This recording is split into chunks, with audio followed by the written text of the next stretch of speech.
We love all our children, but we all remember how we were with our first. It's a brand new experience without anything to compare. When I first held my son in the hospital, I was determined to be the best dad ever, always. I remember the time I took my son to the doctor alone. He was around 8 months old. My wife was busy. I went myself. Of course, he fell asleep in the car. He woke up, looked at me, and smiled. And then he looked around. Wait a second. Where am I? Am I in the doctor's office? He didn't say that, but he was thinking it. Hey, Dad, look at me. What's going on? The doctor's office? The nurse came in and yelled, Harari, Dad. No, wait. Daddy. Now it's all-out war. He knows what's happening next. He starts to whimper and then cry, and then his nemesis walks in. The man in the white coat. He starts to scream for help, for someone, anyone to save him. He gives me a look mid-scream, and I can swear he was thinking, and you call yourself my dad? I trusted you. We had a thing. I thought we were going to have the best time together always. Instead, you take me to this butcher who's going to stab me with that long needle? I felt horrible. I tried to explain, no, you don't get it. It's good for you. The doctor's going to give you medicine so you don't get sick. The doctor looked at me like I was insane. My son went nuts. I had to hold him down so the doctor can give him the shot. And then something amazing happened. As soon as the doctor finished, my boy broke free, jumped into my arms, tucked his head into my chest, and cried until the pain went away. I was so taken by that moment. The feeling of not being able to explain to my son the reason for his pain. And maybe harder, the reason why I specifically brought it on. Not because I couldn't explain it, because he couldn't understand it. But there was more. There was that feeling I had when he came to me to cry, knowing instinctively that even though I was the cause of his pain, I loved him and would take care of him, not the nurse or some stranger.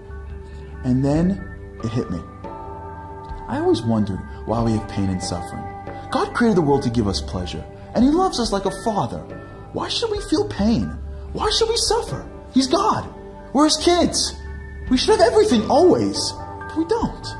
Life is never always smooth and comfortable.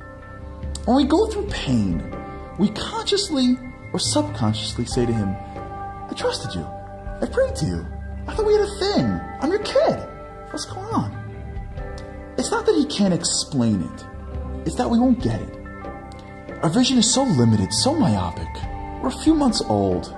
We're never going to fully understand the benefits of His vaccines, even if He tries to explain it to us. Sometimes after a few months, years, or even a lifetime, we get a part of it, but never while we're going through it. But it pains Him. God cares for us. He takes us to the doctor because that's what's best for us, even if it hurts us and Him. And the question is, how do we deal with it? Who do we reach for?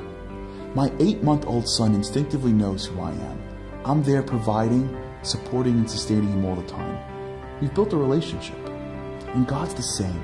God says, look at my track record. I created you. I sustain you.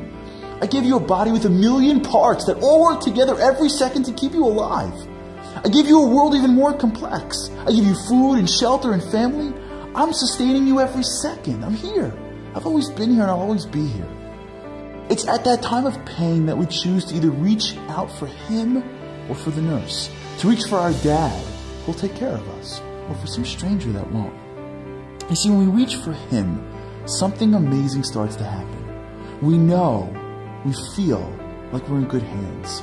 We start to live with a certain sense of security, peace, and fearlessness, knowing that our dad is the creator of the world, and everything He does is for our benefit, even if at times it feels like a shot in the arm.